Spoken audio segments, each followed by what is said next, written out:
Sorry about that. I simply have not had I was about to mix motivation and notification together, and I have no idea why. But I've not had any motivation to stream, even though I love it.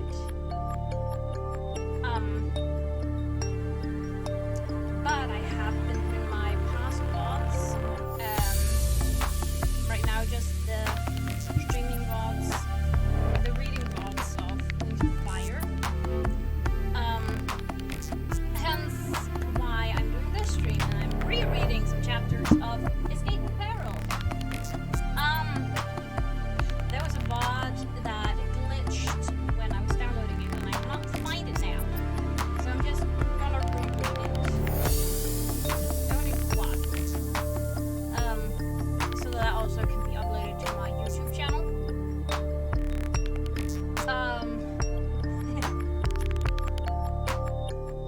Should I be doing this right now at like 8:40 p.m.? Probably not, because I have school in the morning and I gotta get up very early. And I also have like this, I don't know what it's called in English actually. It's not an essay.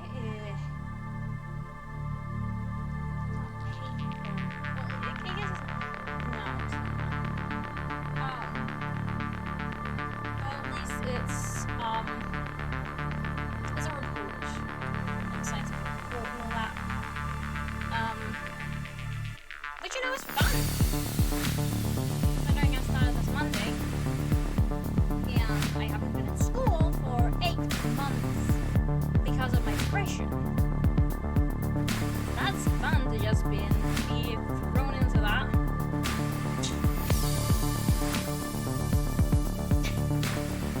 I have had so many attacks and mental breakdowns due to school. Oh, I probably actually should turn the music down a bit for you guys. Oops, I just realized that. I think that's good.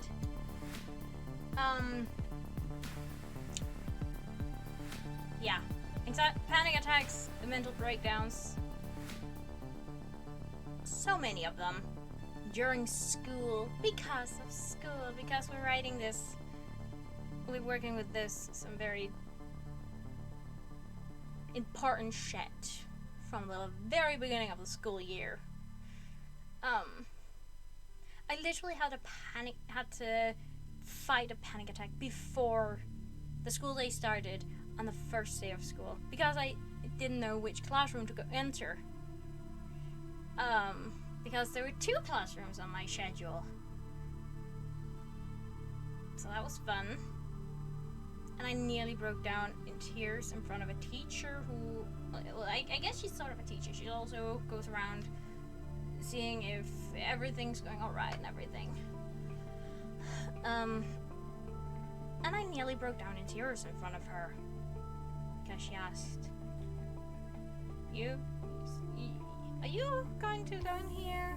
Is this your classroom? I was like, I think so. So yeah, that was fun. And then had a mental and then had to go to the bathroom Thursday, or was it Wednesday? No, I think it was Thursday. Anyway, one day I had to go to the bathroom to have a panic attack and a mental breakdown. So that was fun.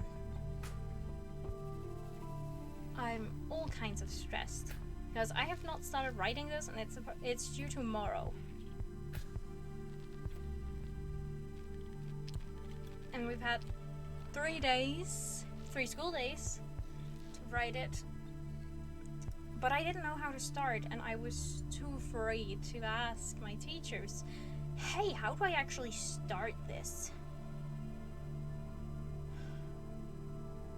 It's like it's expected of me to just be able to get back into the habit of school and writing and have all the knowledge and everything from before.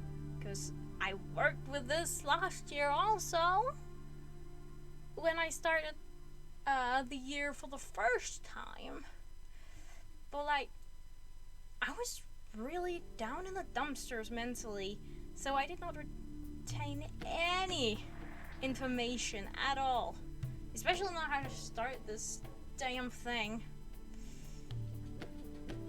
So I'm probably going to stay up all night trying to write as much as I can.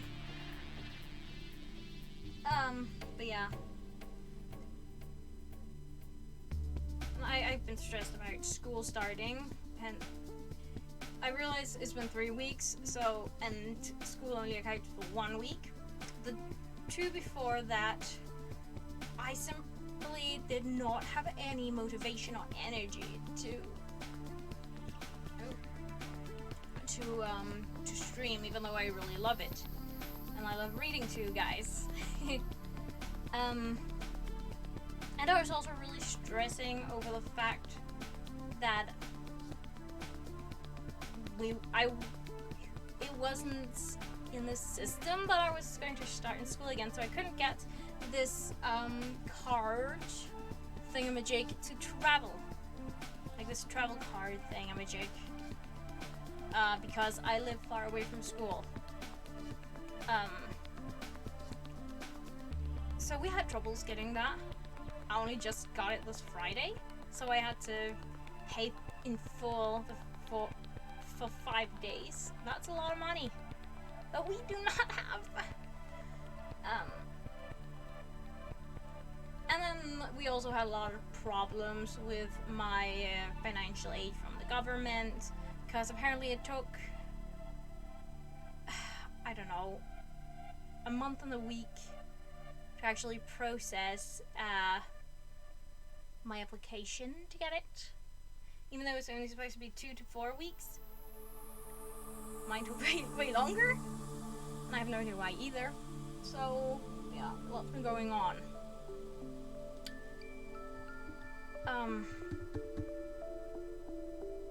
In my life recently. It's not all great.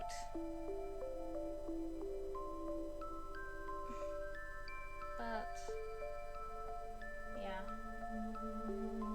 I gotta fight it somehow. You gotta fight it somehow, you know? And the fact that I don't have any more medicine, I haven't taken it for months, because I haven't had the money to get more, doesn't really help. So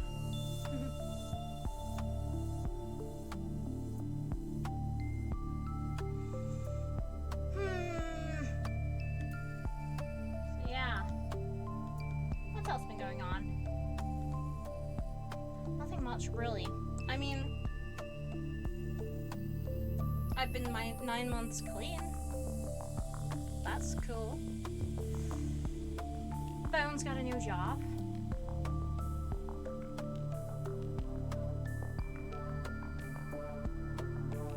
I started school, I kind of that. Haven't drawn anything at all. I really have just been lying in bed watching Rombbots. That's great. But at least I've been drinking a lot of water. With a lot of ice cubes in it. Most gays, they drink iced coffee. I don't drink coffee. I can't stand it. So instead I'm just going to drink iced water instead. Speaking of which, I'm dry right now.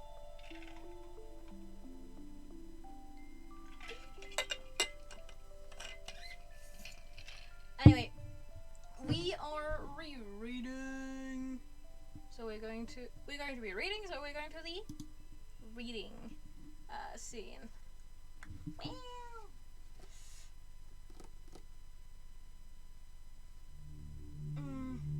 Oh gosh, it's only 97 days to my birthday. Jeez. Oh, also, there. This, thing, donation bar, I know it's very big and everything, but if you can't, I can't talk, but if you want to, like, support, but not, like, just donating, but, like, show more support, I have an Amazon wishlist where I have many parts for where I have a computer that I need, you know, on a budget. I don't know if I linked it down in my panels. I can't remember that. But anyway, let's continue this. I cannot remember.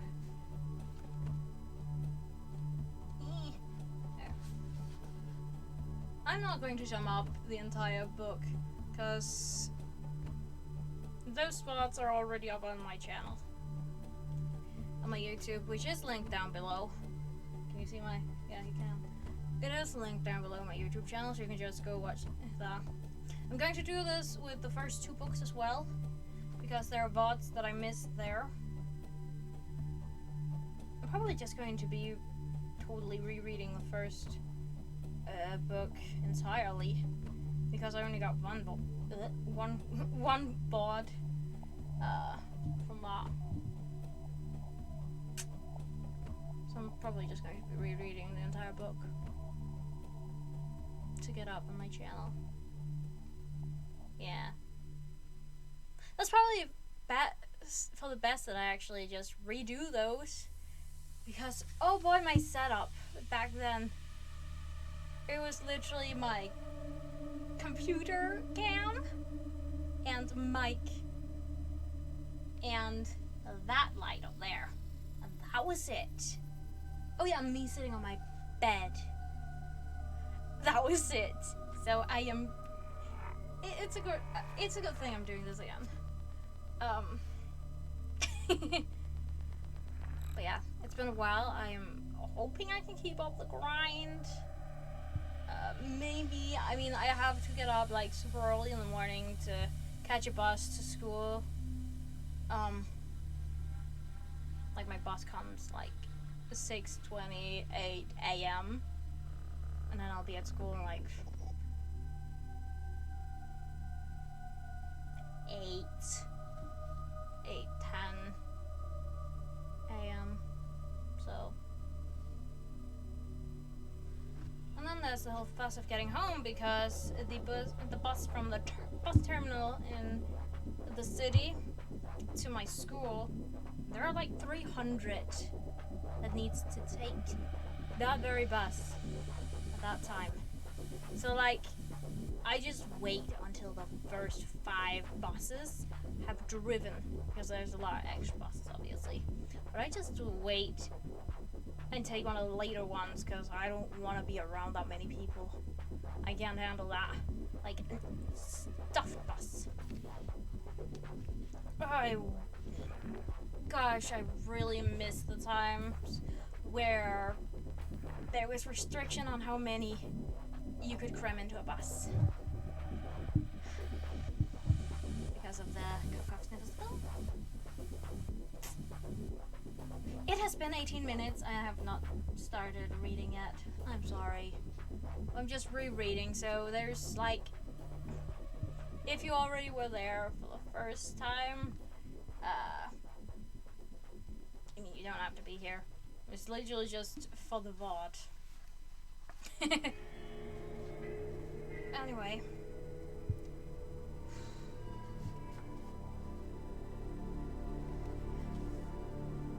Chapter 13.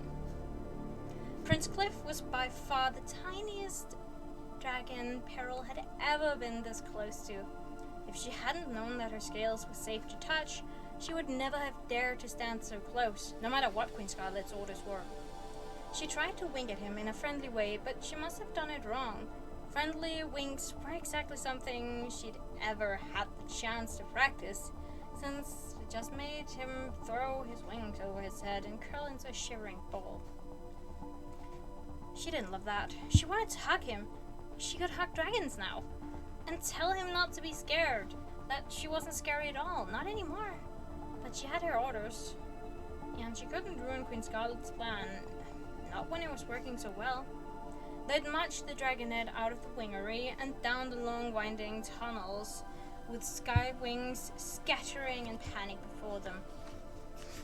The guards had tried to resist, standing firm at the entrance to the throne room, but when Peril stepped toward them with her talons outstretched, one outright fainted with terror, and the other 2 were distracted long enough for Scarlet to leap forward and kill them. Oh yeah! So, you probably can't remember, but in book 2, there was a singular word that I have no idea how to say. And I kept saying pavilion. Because I didn't know how to pronounce it. But I'm pretty sure it's pavilion. I do not know why I just brought that up. But I've been thinking about that all day, that I've been saying pavilion. Because that's basically how you'd say it in Danish. And like, I've been thinking about how I've been pronouncing it and how it might actually be pronounced pavilion.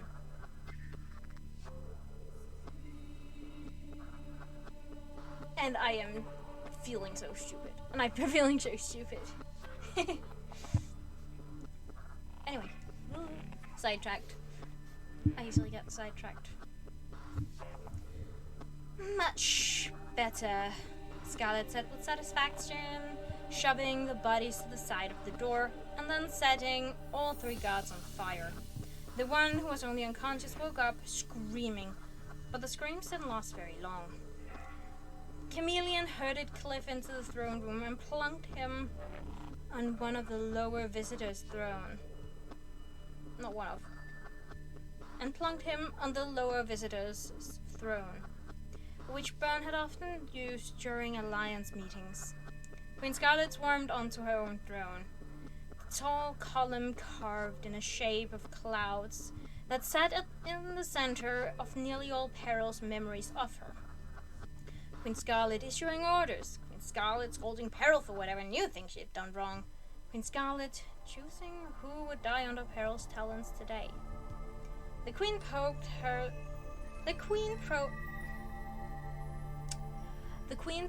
at her throne for a few minutes, sniffing with disgust, as though she could smell traces of ruby on it. And then she settled herself majestically and stared out the open wall opposite her. From up there, Peril knew. The Queen could see the sweeping view of her kingdom, the coloss of the clouds and mountains scratching the sky all the way to the far horizon. Stand next to the Queen, Scarlet ordered Peril, close enough to grab him if anyone comes in. Cliff whimpered and tried to make himself smaller. I remember when you hatched, Queen Scarlet said to the little dragonette. It was like someone had woken up Ruby for the first time in years. I'm afraid your mother has always been very, very boring. No spark in her at all, which is, of course, is why I allowed her to live. But then she saw you for the first time. Suddenly there were sparks. You'd think your scales were plated with gold, and you'd crawl out with sapphires wrapped around your tail. I can understand a dragon getting excited about treasure, but that excited about an ordinary dragonette?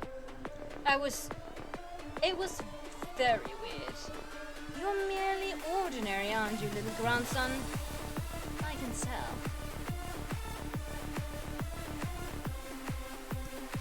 I have no idea if the music is actually too loud for you or not, or if I'm too loud for you or not.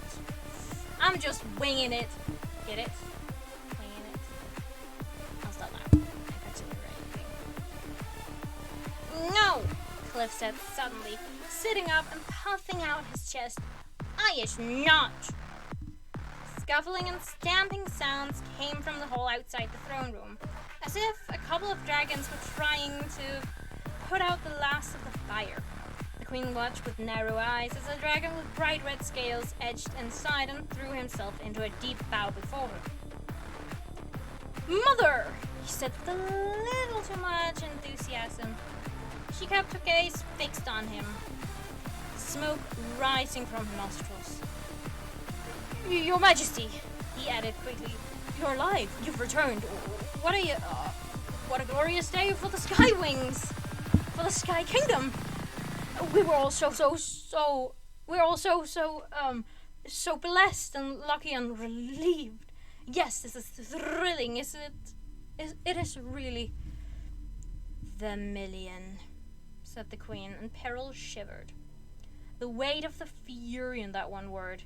Peril hoped she'd never have to hear Scarlet say Peril like that. She might as well have called her son Disappointment. A great day, he said, his voice hiccuping over the words. He threw a confused look at Peril, as if he didn't expect to see her there, which was odd, because where else would she be? So great. Tell me, Vermilion, the Queen growled. Why exactly did you allow your sister to steal my throne? Still, she... he stammered. I didn't... We thought... Did you really think I was dead? Queen Scarlet sat up and spread her wings so she loomed over the whole space. Me? Yes... he tried, his expression clearly indicating that he wasn't sure which answer would get him killed first. Really, she said. Oh, never mind the dreams, is that it? Every night for months I came to you. I told you where I was. I told you to send an army for me. Then after I escaped from Bern, I told you to meet me. I told you to form a plan to get my throne back. I told you to kill your sister. Did you even do one of those things, Vermilion? Yikes, Peril thought. She remembered the nightly visits from Scarlet, full of guilt and rage and expectations. It hadn't occurred to her that Queen Scarlet might be using the Dream Visitor to stalk other dragons beside her. Poor Vermilion. But I didn't know it was real, he protested weakly. Could have been my, subconscious. You mean your guilty conscience? Queen Scarlet snapped. Except I told you about the Dream Visitor. I followed you through every normal dream you had. Every night you promised to do as I commanded. And then I woke up, he said miserably, and it seemed crazy to obey a dream. Well, a queen who wasn't right in front of you, Scarlet guessed, because it was easier to be a coward and obey my little mouse daughter and hope I never came back, rather than to be loyal to your true queen. I'm sorry. Vermilion dropped his head and his wings drooped to the floor. I know you're going to kill me. Or would you rather have me kill myself? Not just yet, Scarlet said, flicking her tail. I want to know what Ruby has ruined in my presence. It looks like she's been prying my treasure out of the walls in here. Peril glanced around and realized the queen was right.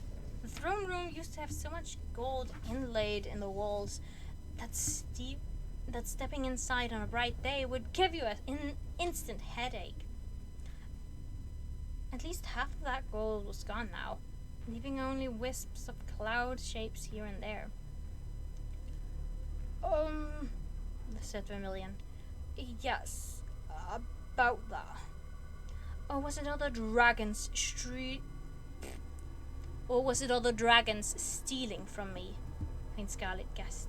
As soon as they thought I was gone and they knew a weakling was in power, did they immediately start stripping the bones of this palace?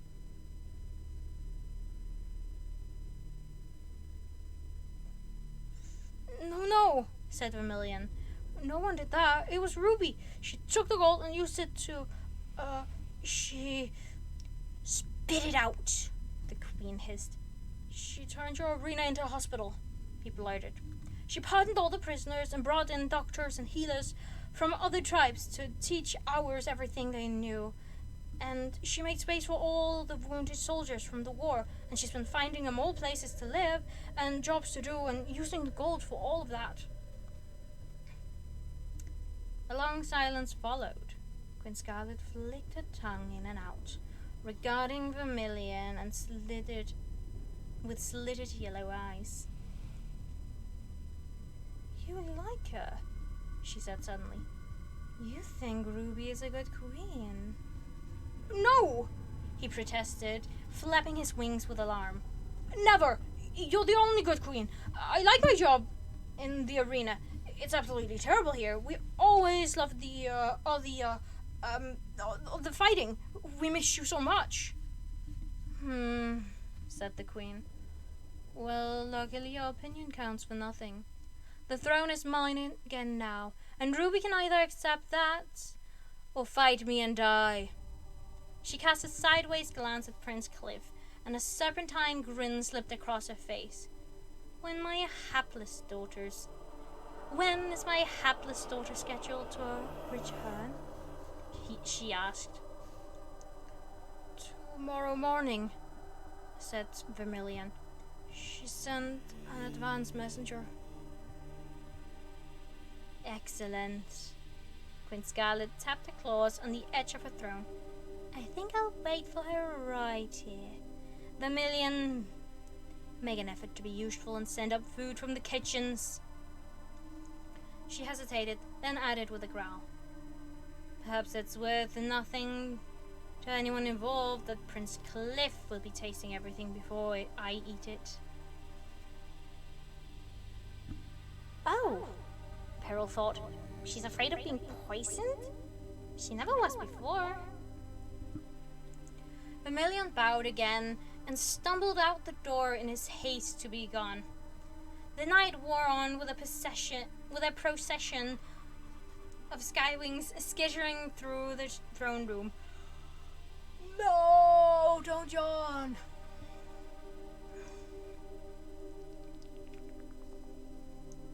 Bowing and scraping and apologizing and extolling the wonders of Scarlet's return. But Peril couldn't help thinking there should be more of them. The halls were quieter than she remembered them being, and there was general hush over the place, as if half the dragons were in hiding, waiting for something to change. Waiting for Ruby to return, possibly. Presumably. Waiting to see what would happen and who would win. The ones who came in were betting on Scarlet, hoping that by throwing themselves at her feet right now, hoping that by throwing themselves at her feet right away, they'd be safe and perhaps even elevated in her renewed regime. Peril could see Queen Scarlet assessing all of them, filing their faces away in her memory. 5 of the biggest dragons were assigned to stand guard, filling the throne room the way it always had been filled. And yet, Peril was sure she wasn't the only one in here wondering how deep each Skywing's loyalty really went. At least she has me, she thought. She stretched out her talons to look at them, feeling pleased. Why do I need to yawn?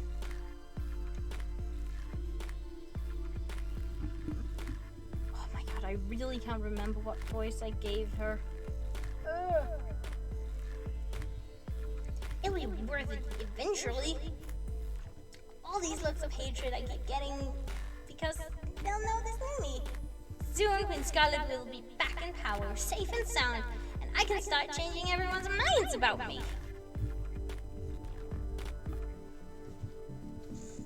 Still, there was something unsettling about the looks, as though her scales were thinner now. As though her scales were thinner now that they weren't fire scales. Or maybe the looks were different. There was something about them that said betrayal and backstabber, where before it had just been normal fear. Strange. Maybe she was imagining things. Long after midnight, Queen Scarlet curled her tail in and fell asleep on her throne. Peril's father, too, was already asleep. His big orange wings flopped out on the floor and on the far side of the throne from Peril and Cliff. The little prince was not asleep, though. He was tracing his claws along the grooves in the rock below him, singing softly to himself. At one point he sat up, looked up at the sleeping queen, and then glanced hopefully at Peril. "Sorry," she said, hoping her voice sounded kind, although to her ears it mostly sounded drippy. "I'm under orders to stay awake all night, which means not letting you escape." He looked down at his claws again. "Okay." He poked the rocks once more, then raised his giant eyes to her again. They were sort of the color of goldfish, a golden orange that was much prettier than scarlet yellow eyes. "Want to hear a song?" he whispered. "A song?" Peril said. "Really?" "I made it up myself just now-ish," he said. "Alright, but quietly," said Peril. "The queen would really hate to be woken up." "The queen? Oh, you mean grandmother," he said. Peril stifled a laugh. She didn't think anyone had ever dared call Queen Scarlet grandmother before. "Ready?" Prince Cliff flipped his wings back and stretched his long neck theatrically.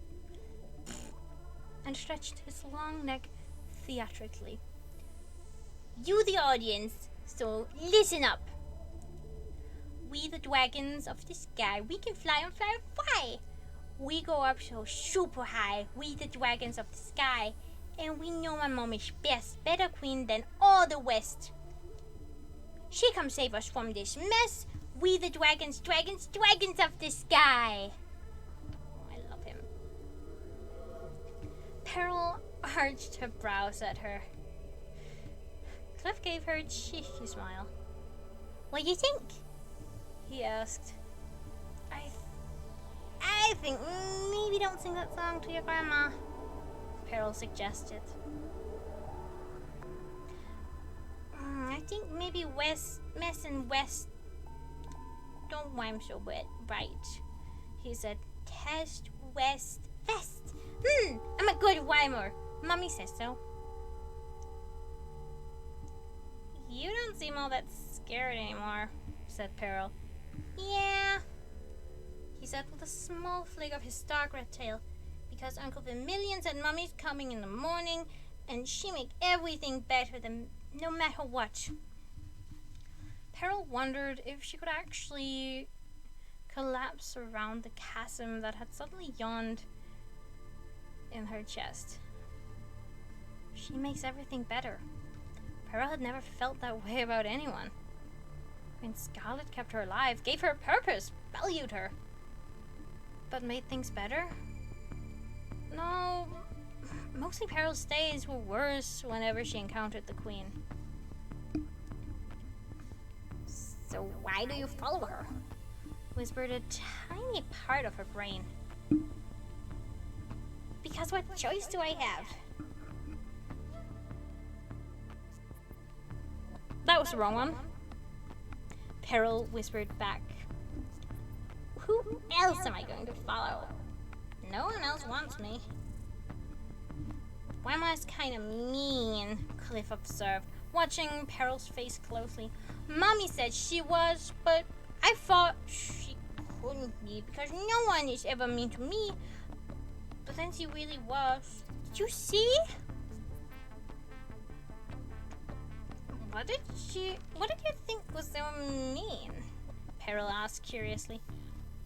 She said I was ordinary. Cliff drew himself up to his full tiny height, looking outraged. Me! I never! So mean!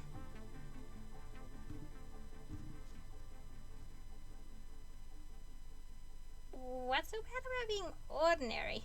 Peril opened and closed the talons again, feeling a new secret prickle along her palms. Sounds great to me. What?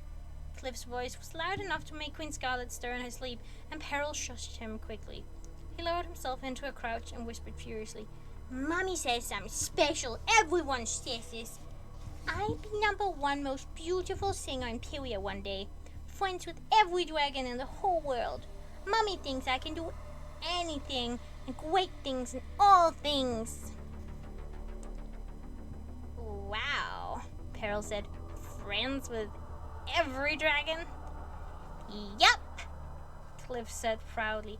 I gotta practice my no leave me alone face, or else everyone want to be with me all the time. Don't wish to be alone, Peril advised. Alone is awful.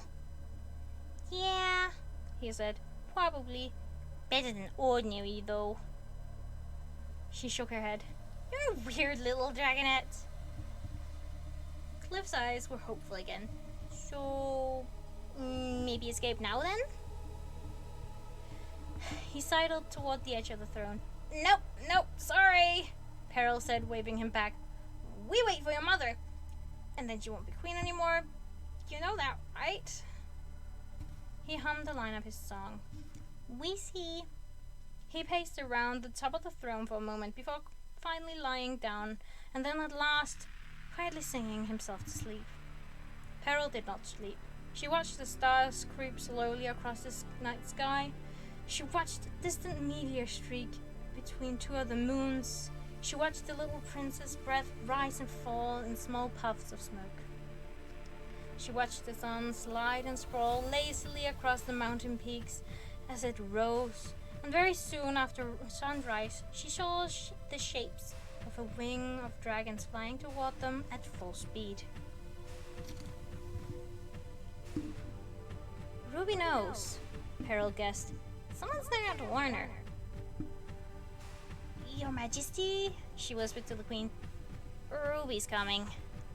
Queen Scarlet was awake in an instant. She ran her talons over her spikes and flexed her claws. She made sure her jewelry was all adjusted perfectly. For a moment, her talons hovered over her scarred face, as if she wanted to tear it off. But then they dropped, and she lifted her chin, glowering defiantly out at the approaching dragons. It wasn't long before they swooped in through the opening. Ruby and more guards than Peril could count in a glance, but Ruby was in the lead, landing in a run that brought her nearly to the foot of the throne before the 5 guards stepped in her way. Mummy! Cliff cried. He leaped up, waving his wings joyfully. Not another step, Queen Scarlet said in a voice of pure ice. Oh, you know exactly what will happen to your precious dragonettes.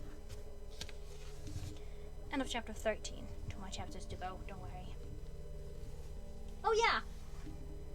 Flags! I changed out all my flags except the demisexual still over there. So we got the romantic, we got the progress flag, and then the real, the sunset lesbian flag, because the one I had was the wrong one. And then I have the genderqueer flag right here, and then I have the agender flag there, and then the queer flag there. I was supposed to get a non-binary flag as well, but guess not. It didn't come. Oh yeah, I also have the demi girl flag.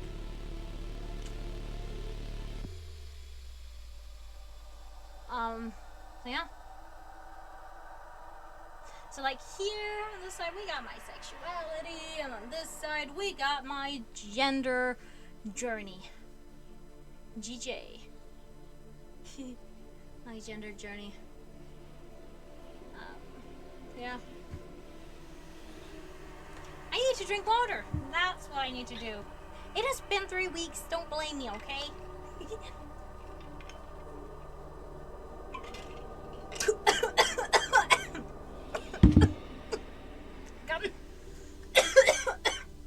Got the wrong hole.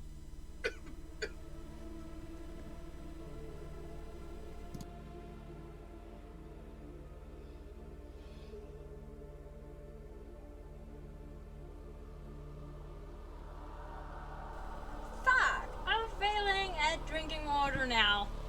Awesome. It went in the wrong hole. Oh, that's not good.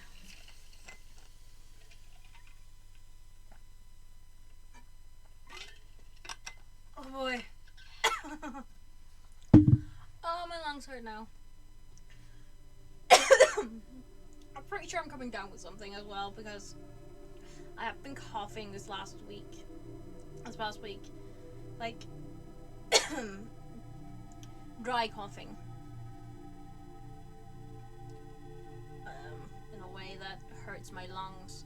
It feels like I'm breathing in icy or dry air. In a way. Oh my god. My lungs hurt a lot when I cough. Oh boy. Ah.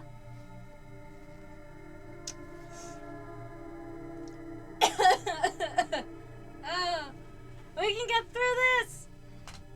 Okay. This is great. This is fine.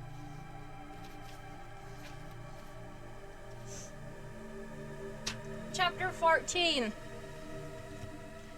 Ruby stood frozen, quivering with fear and fury. No, not quivering with fear. Trying that again. Ruby stood frozen, quivering with fury. The guards standing between her and the throne had their shoulders hunched, a kind of shame sketched in the shape of their wings. But she wasn't glaring at them, or even at Scarlet. The full force of her anger was directed at Peril. I know, it's making me gassy too. Great. The full force of her anger was directed at Peril, who stood a step behind the prince.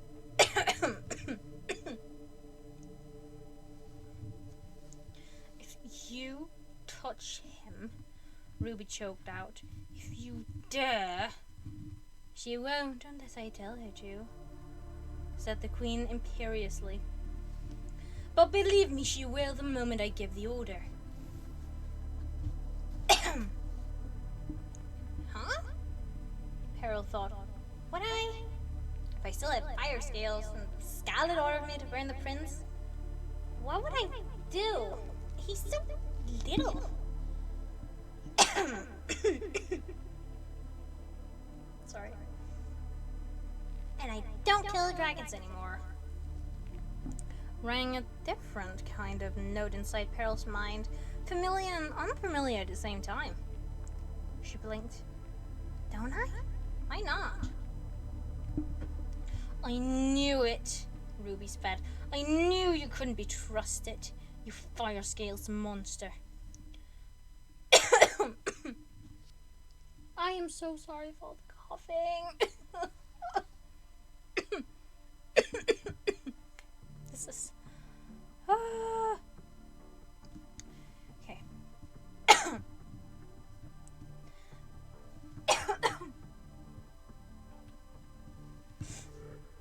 I'm just following orders, Peril protested. She was queen first, and she didn't banish me or wish me dead unlike some dragons. I don't know why you'd expect me to be loyal to you instead. I don't want your loyalty, Ruby shouted. But this, threatening innocent dragonettes, helping her after everything?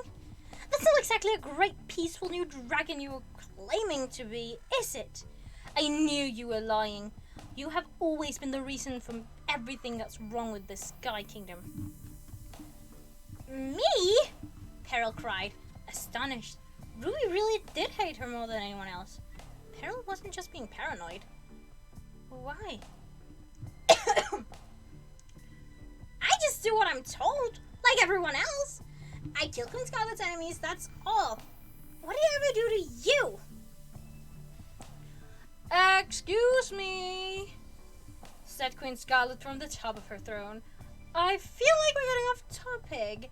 I'm the one who's here to take back the kingdom. 36 on the brightest night, Ruby said, clutching the floor. Behind her, Peril saw several of the guards nodding, frowning, remembering something awful, and hating Peril for it when Peril couldn't even remember it herself. Or could she? She saw a flash of white eggshells turn to black between her talons, here in this very room. What did I do? What did Scarlet make me do? And my sister, Ruby hissed.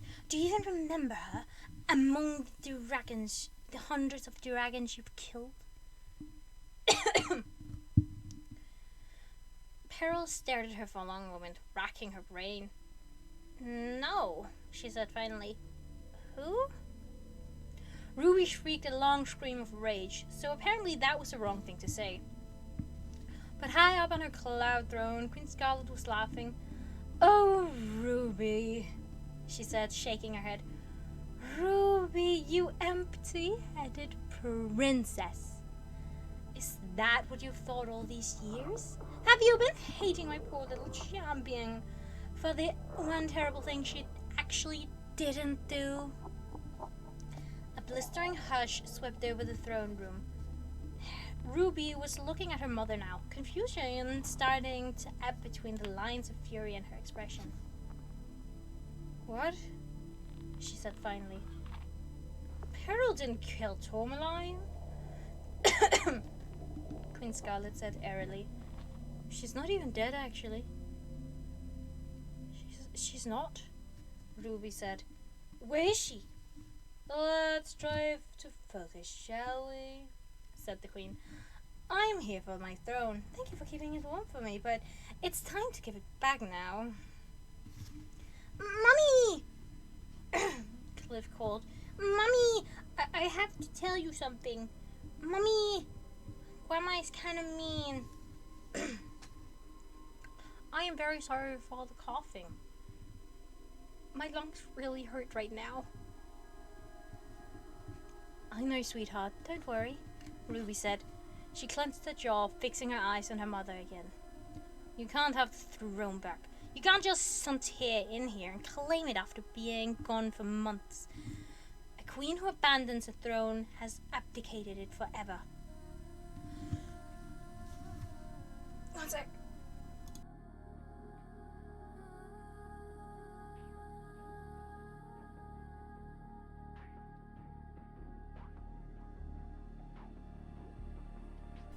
Oh boy! Oh really? Scarlet said. I don't believe this question has ever come up in the Sky Kingdom before. So where did that convenient rule come from? Ruby lifted her chin, her eyes burning. I decreed it as queen. Aha! I see, said Scarlet. She leaned over the edge of her throne, arching her neck as a little burst of flame curled from her nose. Then, as queen, I undecree it. What are you going to do about that? I am the queen, Ruby said firmly, and you can't challenge me for it.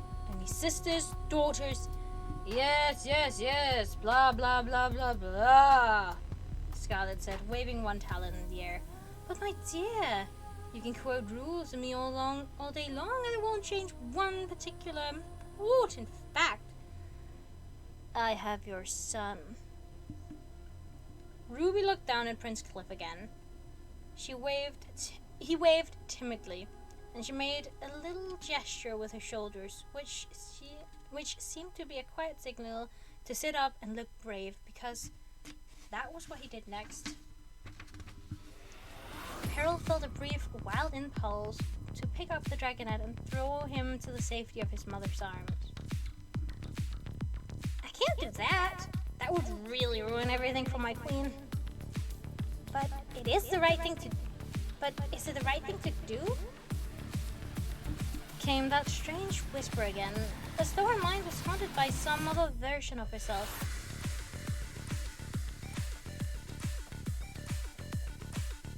She poked one claw into her ear, scratching as if she could drag it out and examine it.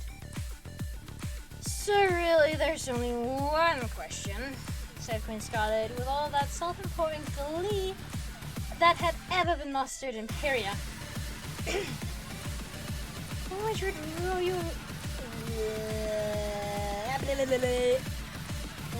you rather have? The throne or your dragonette?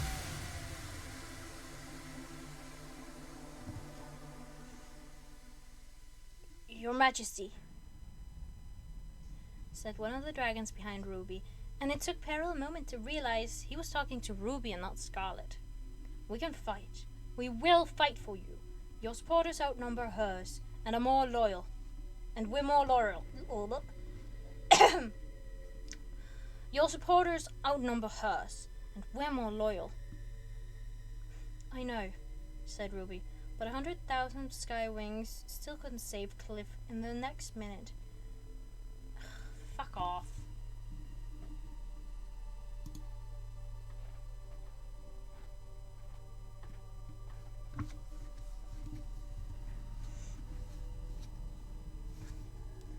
I know, said Ruby, but 100,000 Sky Wings still couldn't save Cliff in the next minute if my mother sets a creature on him.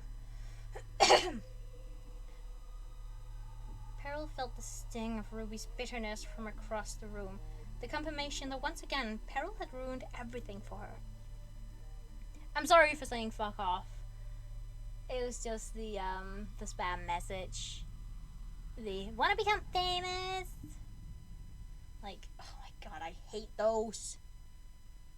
Like, sure, they're interaction, but like, still. Why? Who in their right mind would actually fall for that, you know?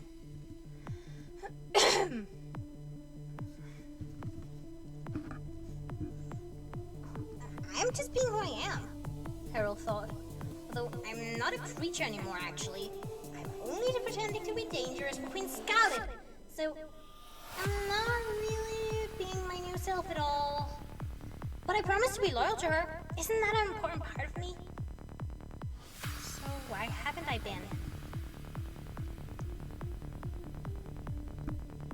Something was shaking at the corners of Peril's brain. Shaking and tugging and pulling and trying to come loose. But she couldn't sink her teeth into it. She couldn't remember. All right, Ruby said to Queen Scarlet. You win. If you promise me that Cliff will be safe, I'll give up my kingdom.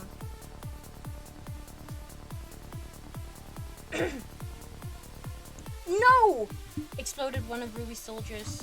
Stumbling forward, to Peril's surprise, he was not a Skywing. He was a Mudwing. Skinny and tired looking and spattered with dirt. Peril, he said, holding out his talons beseechingly. What are you doing? You don't want this. Nobody wants this. What would Clay think? Peril tilted her head at him. The thing in her mind was really flapping now, but still didn't have the shape of anything useful that she could pin down. Clay? She echoed. Who's that? End of chapter 14. Gotta drink more water now. Let's hope it doesn't end up in the wrong hole again.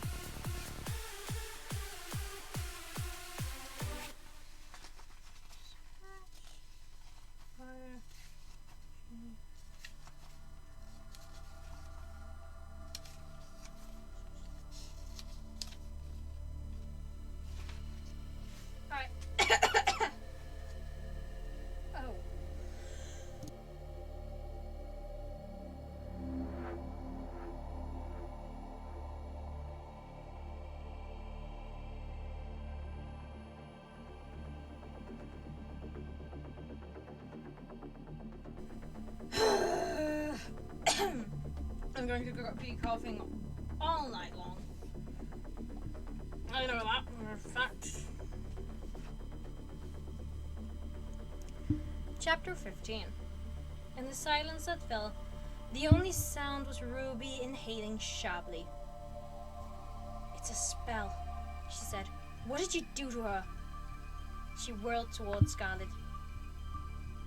Behind her, in the huddle of Skywing guards, who were now flapping and whispering among themselves, Peril saw two of them slip out into the sky and wheel around to fly south. If they were up to something, she couldn't imagine what it might be, so she decided she didn't need to point them out to the Queen. So, who was in any case quite busy giving Ruby an exaggerated, shocked expression.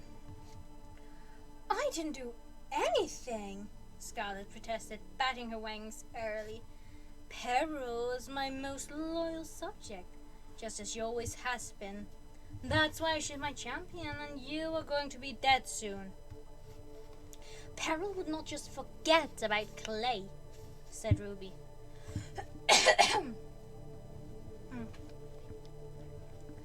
How did you erase him from her brain?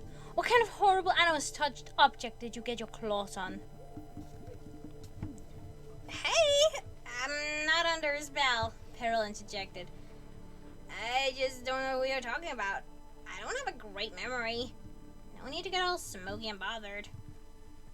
On the other side of Queen Scarlet, orange scales moved, and Peril remembered that her father was here, listening. Her father. Clay is the dragon who changed you, Ruby said. At least according to you. He's one of the dragonets from the prophecy who ended the war. Remember? You met in the arena. You saved his life in the Kingdom of Sand when the You saved his life in the Kingdom of Sand when a dragon-bite viper bit him. She stopped and looked down at her talons. He's the only dragon who is willing to give you a second chance. Well, that's me, said Scarlet smoothly. The dragon who gave you your first chance and never required a second.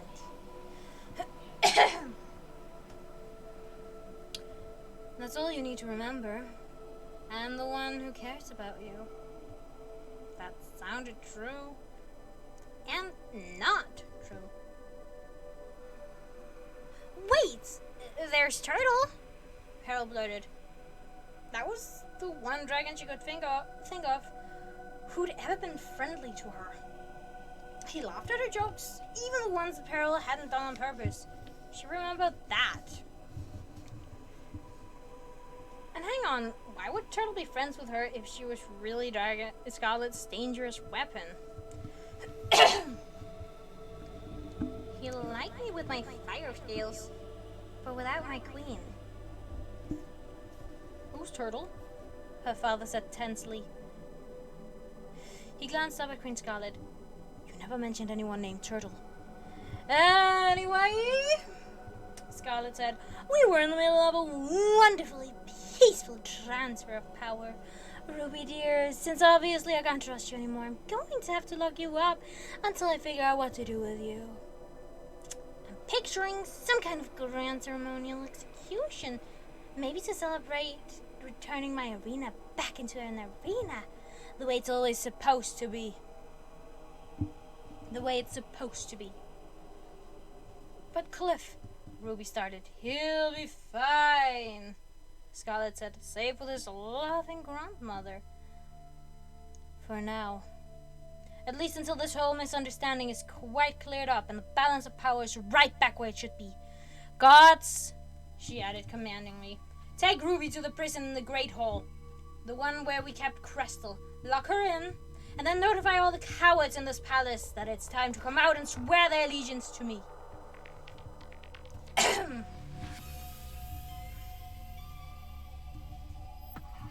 There was a long, dreadful pause that felt like someone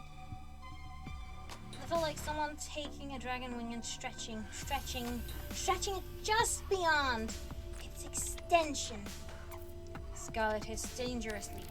Or, she said, we can all watch this little prince burn to death, followed by every disobedient dragon in this room. Do as she says, Ruby said. Ruby turned to the soldiers behind her. Whatever it takes to keep Cliff safe. You two. I want you to be the ones to lock me up. But your majesty, one of them began, then stopped as Ruby shook her head. It's done, she said. Let's go. Cliff, I love you, little one. Don't be scared. You're still going to change the world, alright? The dragonhead nodded, his wings drooping forlornly. He looked back at Peril. Can I give Mommy a hug? He whispered. I think she needs a hug. Peril shook her head. Sorry, little friend. Cliff watched Ruby walk out of the throne room, her head held high, and he did a little shake with his wings as if trying to imitate her stance. Clear out, Scarlet snarled to the other soldiers. I don't want to look at you anymore. Someone muttered, the feeling is mutual, as most of the sky wings filed out. The one mud wing gave Peril an anguished look as he followed them. Try to remember Clay, he whispered. Please. Soon they were gone. Peril was left alone with her father, Queen Scarlet, and the little prince. Who is Clay? She asked the queen. Should I remember him? Do you? Scarlet shrugged. Barely. He's some nobody who thinks he's a hero. Don't worry about it. They seemed really sure that I knew him, Peril said slowly. Ruby said I saved his life, but I don't remember ever saving anyone's life. I would definitely remember that, wouldn't I? Maybe she's got you confused with some other dragon. Scarlet said, this conversation is ever so boring. I'm going to tour the palace to see what other damage my dreadful daughter has done. Vermilion! The red dragon poked his head in the door immediately, as if he'd been hovering a claw step away. Yes? Are my prisoner towers still in place at least? Scarlet demanded. He said. I'll take that as a no, she said. She let out an enormous, aggrieved sigh. Those took ages to build, and they were genius. I'm going to have to kill at least 7 disloyal traitors to cheer myself up. Fine. You two, she barked at Peril and Chameleon. Take this dragonette to the tallest spire of my palace and stick him on the highest ledge you can find. Wait, Lizard, can you fly yet? My name isn't Lizard, it's Cliff, the prince said boldly.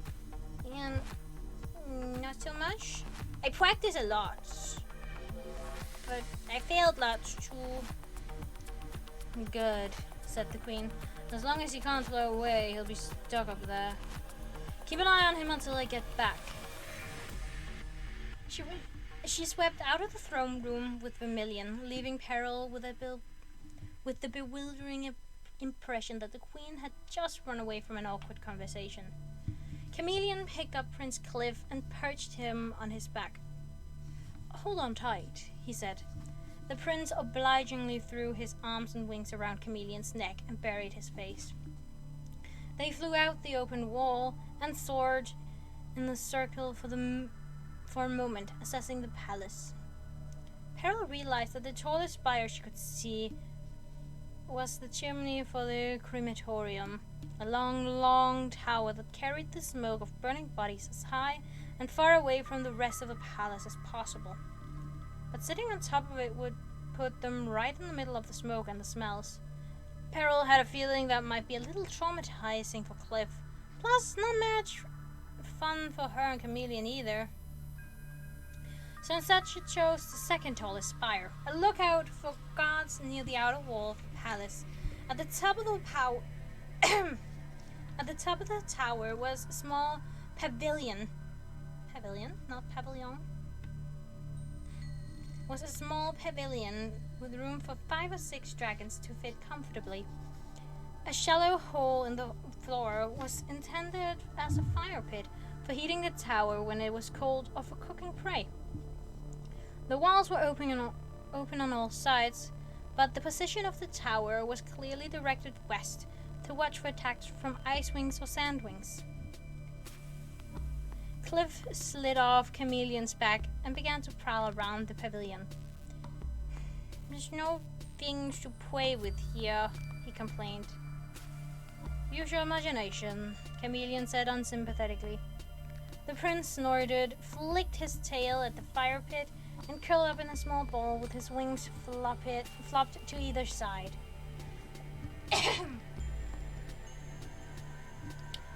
If his intention was to make a point by sulking, it didn't last long, because he was asleep a few minutes later. Peril sat at the edge of the tower and looked down at the Sky Palace. It still seemed very quiet. Usually there were dragons flying from tower to tower, or coming in with reports, or sailing out with messages. Usually the palace flooded with activity, and wing beats filled the air. But not today. Today an eerie stillness suffused.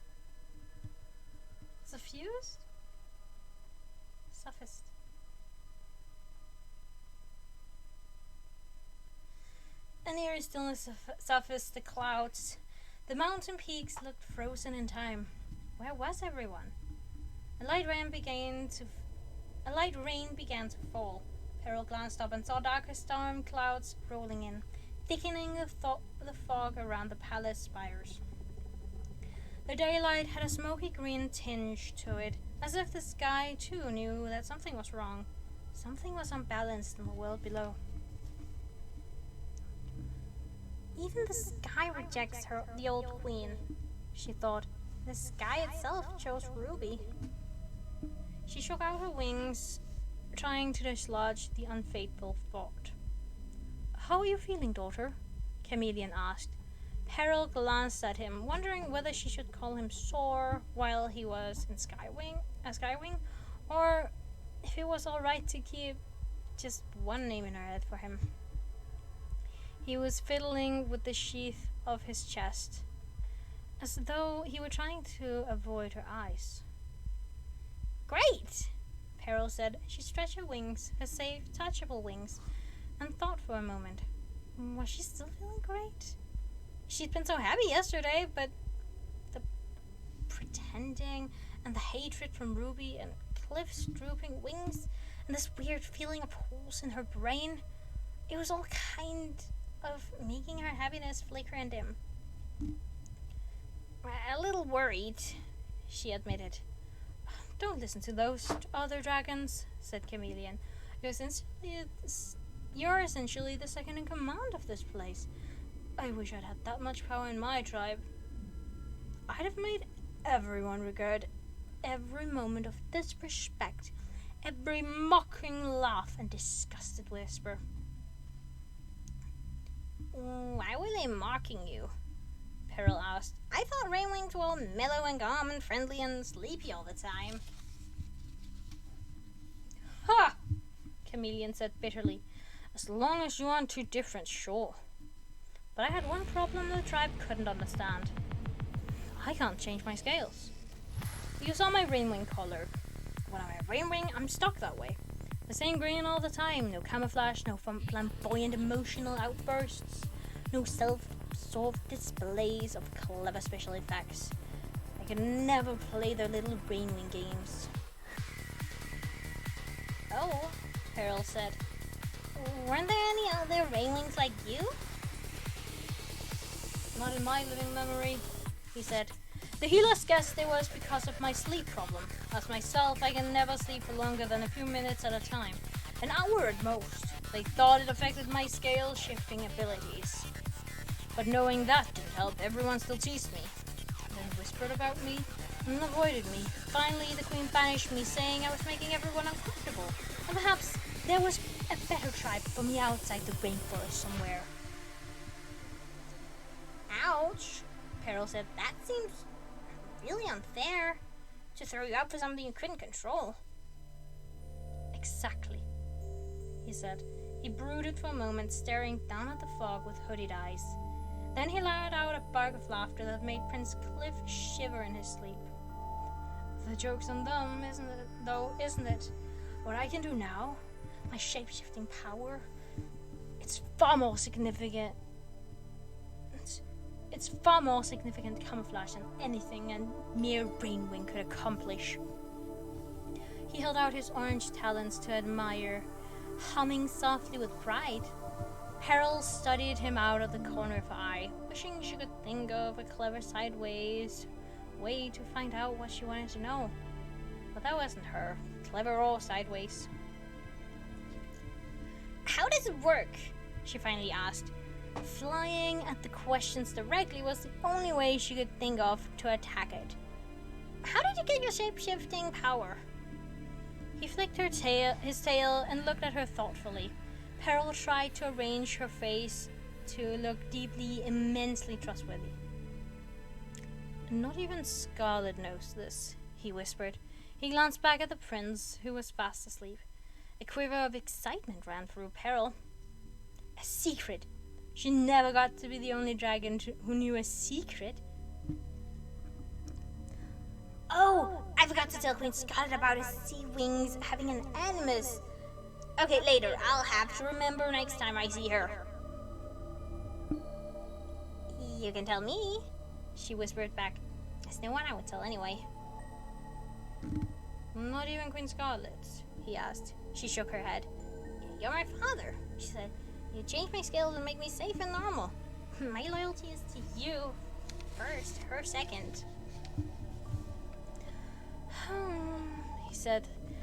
"Very interesting. You have a stronger personality than most dragons I've met." Most dragons. Wait. "You have a stronger personality than most dragons I've met."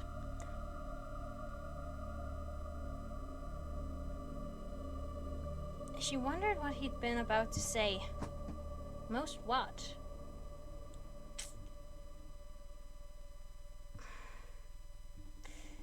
That is one of the many things most dragons don't like about me, she admitted. I like it, he said. It's something we have in common. He touched the metal sheath around his chest, fiddling with the lock for a moment before it clicked open. Inside the sheath were two things: a small pouch that seemed to be full of coins or jewelry, and the scroll wrapped in a black leather binding.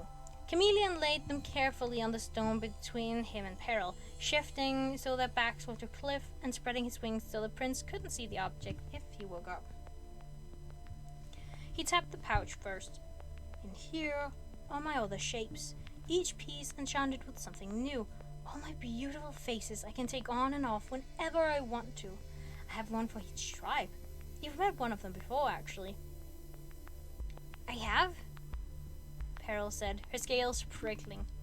Cirrus the Icewing, he said. Remember him? Queen Scarlet's spy in the Talons of Peace. Perfect, because there are so few Icewings in the Talons that I never figured out how little I knew, or that I've never been to the Ice Kingdom. I made him cold and calculating, and not much of a talker. That's when you first found out about me, Peril realized. That conversation about Crystal, you were standing right in front of me.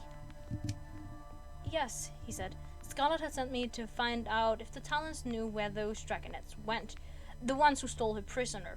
They didn't, of course. The Talons have always been remarkably useless, in my opinion, apart from gathering the dragonets of the prophecy and giving Cirrus excuses to practice killing. He spoke casually, but his words sent a chill down Peril's spine. He was looking for Moon and Quippy and Winter. Would he have killed them if he found them? Would I kill them now if Queen Scarlet told me to?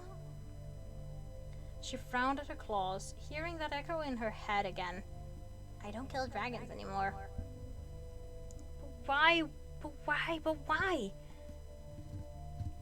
And then I followed you, Chameleon went on without noticing her distraction.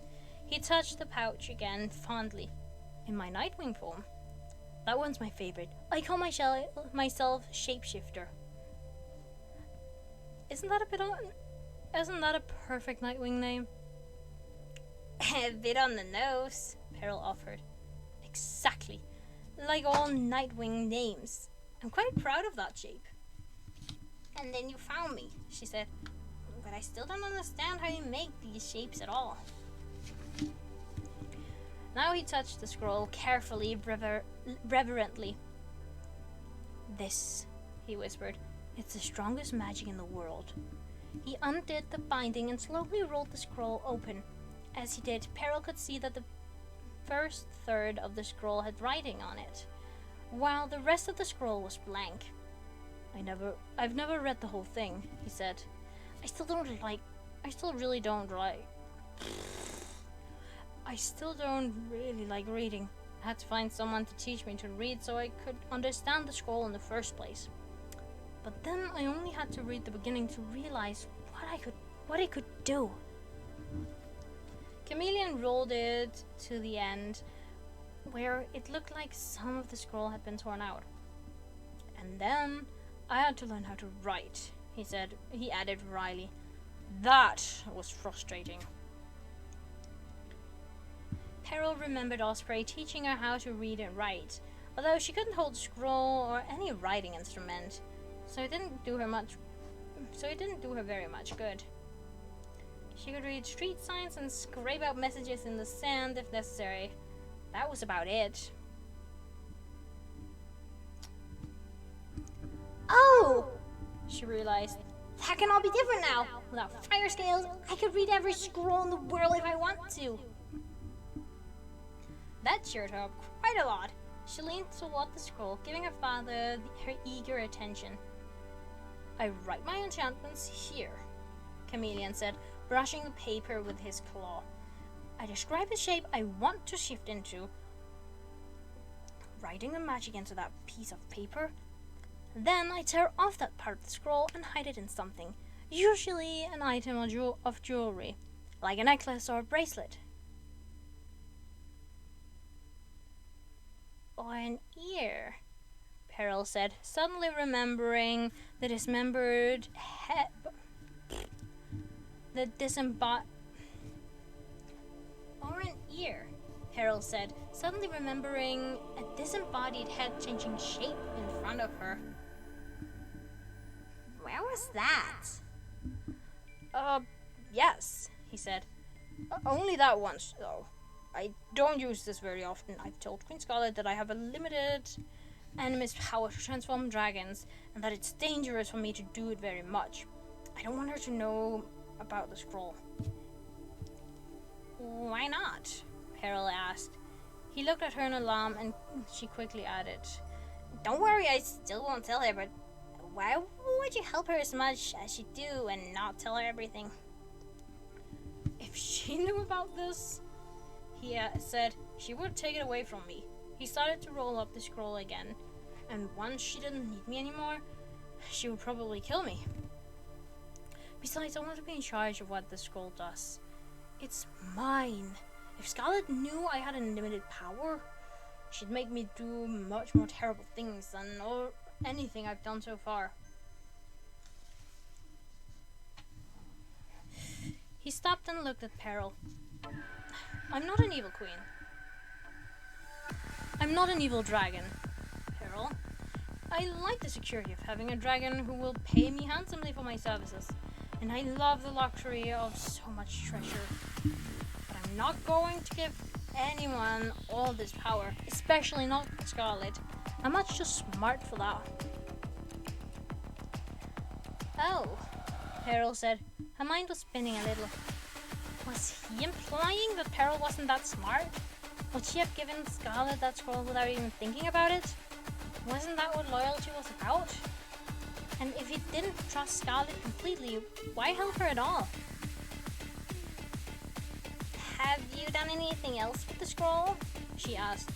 I mean, couldn't you use it to make your own treasure somehow instead of waiting for Scarlet to pay you? Chameleon opened his mouth, closed it, and blinked at her for a moment. I suppose I could, he said slowly. Scarlet hired me before I'd gotten very far with using the scroll. She called me transforming, gave me the option of explaining how I did it, of coming to work for her. I chose option B, obviously.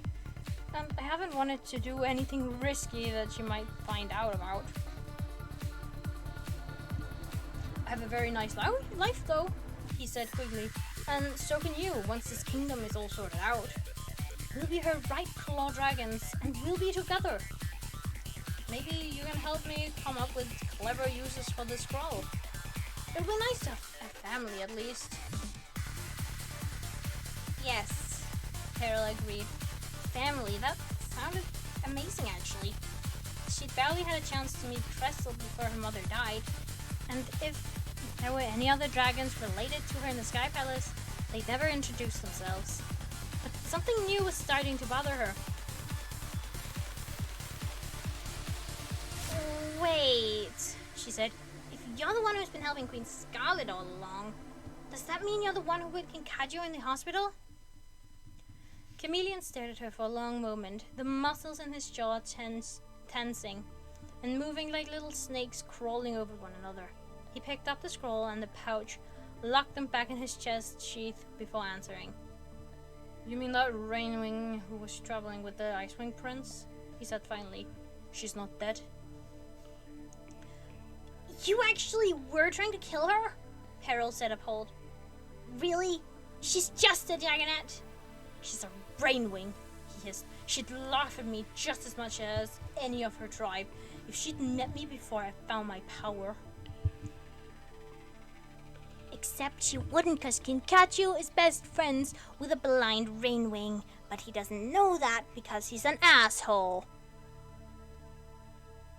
And doesn't realize that not every Rainwing is like that. He's stereotyping, for lack of a better word, I guess. I don't like him. Wow, Peril said. She tried to picture the tiny, brightly colored Rainwing.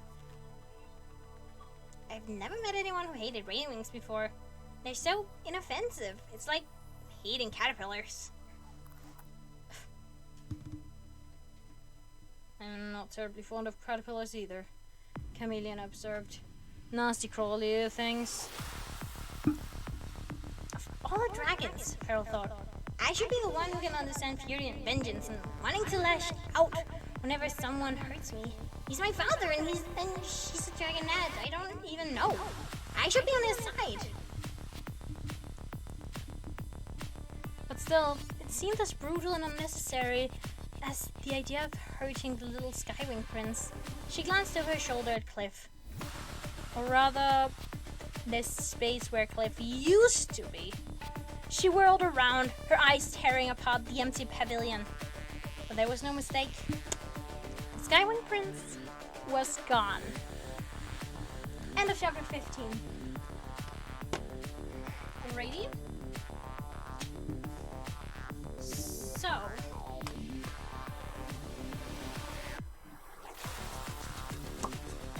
back to the main. Okay, so that was like the chapters that I missed.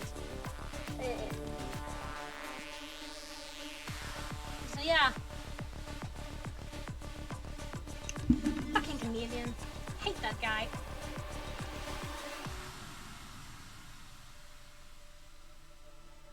But yeah, I'll try and stream more. But I don't know how much I'll be able to stream. Now that school is here and everything.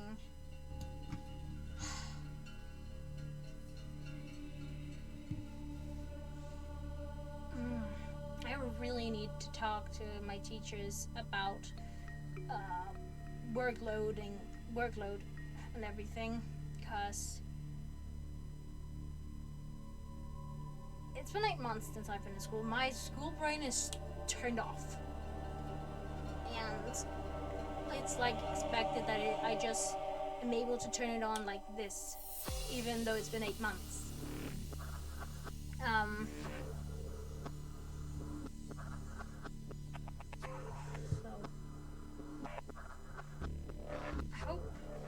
I really hope I can finish this year, but I'm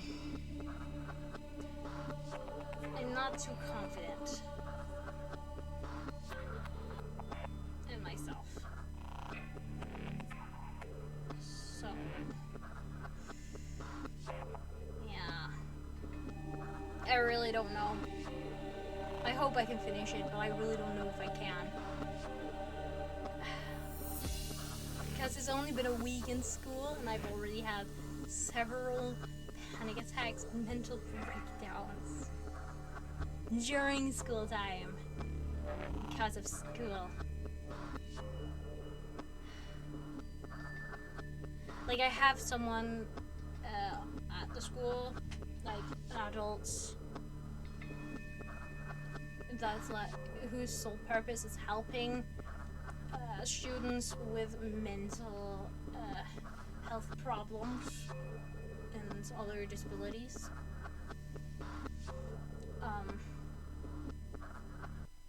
Like someone you can talk to about anything and everything, kind of like a pseudo therapist, I guess.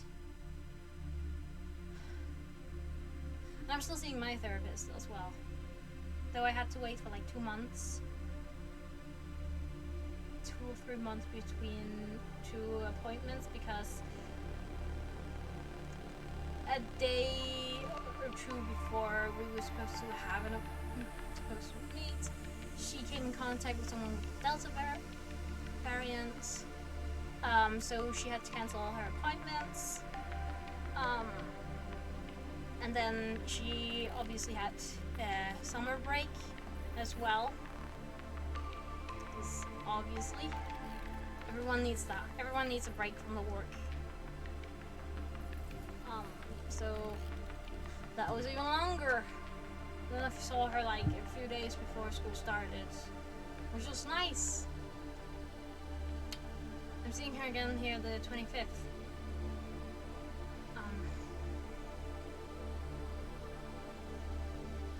She's really nice. Now, also have this mentor appointed by like this youth unit to like that like helps young people between 18 and 25, I think, or 30 get back on their feet if they've like dropped out or anything like that, or really are struggling with their mental health and everything. They're there to help. So I've been appointed a mentor by them, someone who's supposed to help me finish. She's on a... We met, I don't know, almost 3 weeks ago, I think. And that was right before she had to go on her summer break. So I'm not seeing her next week, sometime next week, but she's right next to me at one point to hear how it's going and blah blah blah blah blah. So that's like 3 adults, 3 grown women who are assigned to me because I'm a fucking mess and don't know how to function.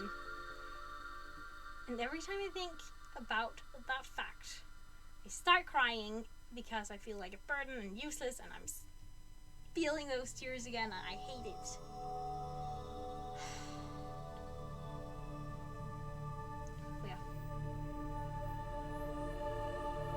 But she's also really, really nice. I told her about Bones, my partner, them being non-binary and using they them pronouns. And then she was telling me about a friend of hers. She's a gamer, by the way. She's a gamer. We gotta go on here. And she's like my dad's age, and he's like 60. So she's a real gamer, dudes. She was telling me about a friend of hers that she's been playing with for years now. Who's from London, I think, or England. And that one day she said, "Hey, I'm trans." My mentor's friend. She's a trans woman, and she's like, "Hey, I'm trans. I am going to another world country, third world country, to get my transition done, to get my surgeries done, because the wait list is 18 months at least, and you have to like like you're on the waiting list for all the surgeries for like 18 months or so, she said. But before then you actually have to, for a year I think, actively live as said gender. If you're transgender, you have to actively live as the gender you are before you can even be considered getting those surgeries. So yeah, she went to another to a third world country, I think, to get those surgeries done, because that was too awful, to having to wait for more than 2 years to get anything done, and having to live in a body that isn't hers. So yeah, like, and then my mentor, and so she's like amazing ally. And she also asked if I'm also a they them, like I also use they them pronouns, like yeah I am. So that was really cool. Oh yeah, I'm just rambling right now. I'm just rambling. But it's been 3 weeks since I've last streamed, so obviously I'm going to be running a lot because a lot happens in 3 weeks. Oh yeah, I'm fully vaccinated now as well. That's fun. That's amazing. When I got my second shot, I didn't get any side effects like the first time. Like, I didn't feel sick, I didn't get a fever, I didn't feel nauseous, or and all my muscles didn't hurt or feel weak. Instead, my entire arm, upper arm, hurt like a bitch in heat.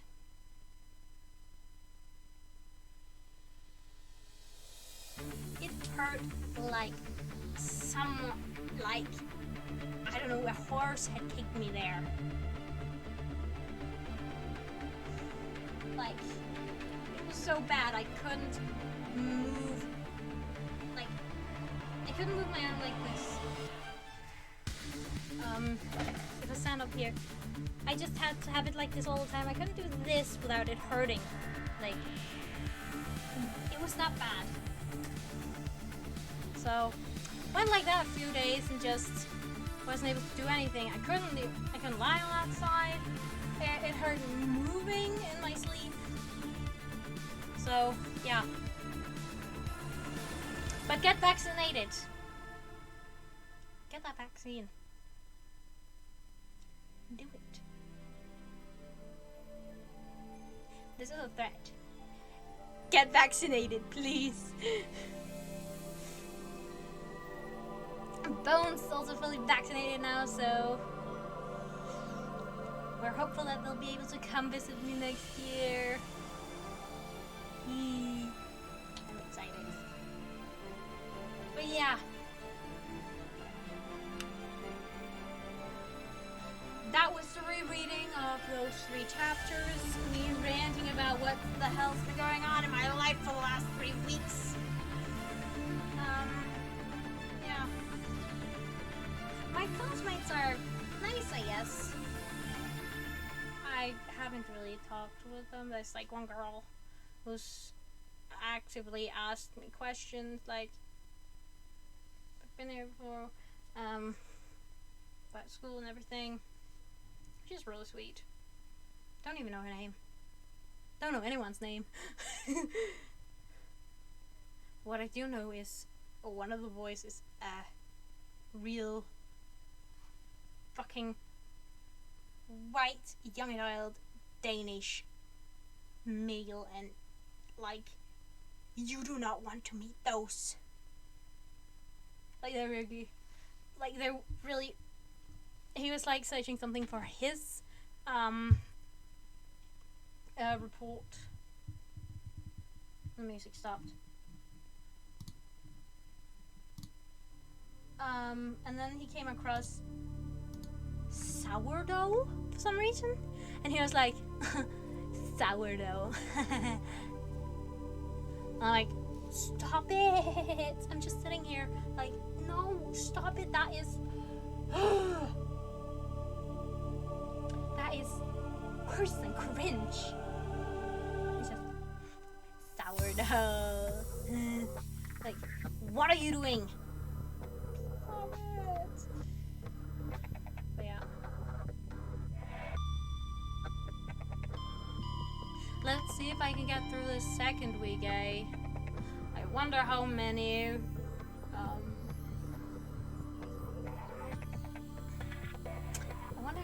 fucking panic attacks and breakdowns I'm going to have tomorrow.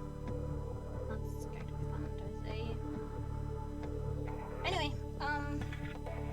yeah, that's the end of the stream. I'm just gonna end it. Remember to hydrate. Hydrate. If you do, I will come after you. Remember to treat others the way you want them to treat you. You know, just be kind overall. It's really not that hard. And I will see you in the next stream, which will be when? I don't know. But hopefully one of these next few days. I'll see you then. Bye.